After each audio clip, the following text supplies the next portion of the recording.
Well, greetings, USACC builders. How is it going? Okay. Well, clearly I did not finish my project in time for today's deadline, which is Sunday, March 16th, 2025. Basically, I was working on another project and really took my time on that one and kind of hit a couple paint issues with this project as far as the type of paint I was using. But that aside, let's just quickly show you what we did do. So it's based on the pictures I did post up on Facebook. I did work on my interior, kind of have these ripped seats with the stuffing coming out. I may make a few touch-ups there. In the back seat, nothing really ripped apart there except being weathered. That's because I want to throw like an old muffler back here and an old steering wheel like this. By the way, any suggestions on another color to paint this steering wheel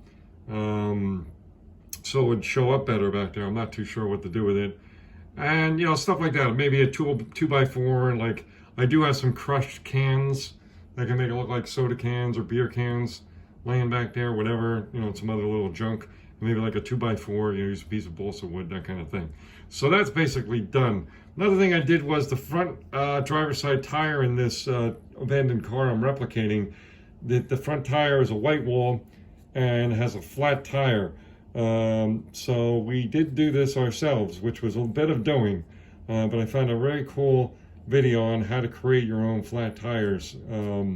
Pretty neat. I'm not saying it's perfect, but for the purposes I'm going to be using it for, it'll be great. Because this car actually sits like this, that the front of it, certainly the front driver's side, is a little sunken in, and so is the rear driver's side. Also in the scene are two tires that are alongside the car like this. Here's a rusting, just a very basic start of rusting of the rim here.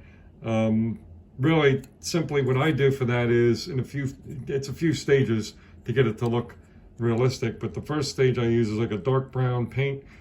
Craft acrylic is the key, in my opinion. This one just being bark brown from Folk Art, and it's thick, so if you just lay it on there kind of thick, it has kind of a texture to it. It doesn't really level off.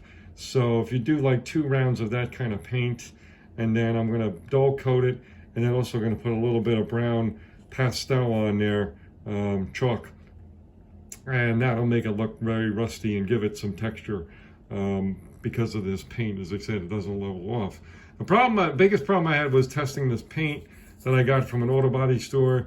They can mix any color you want, and this is the closest I could find, which is this green gold color.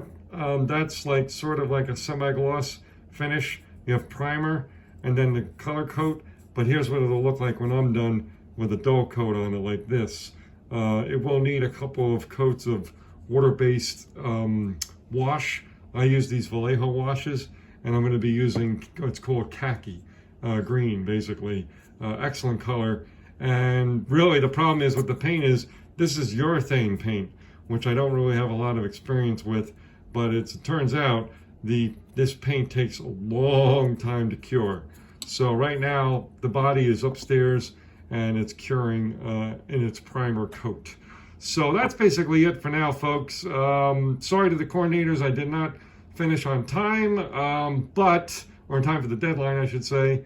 But thank you so much for hosting this. I'm definitely going to be finishing this one up.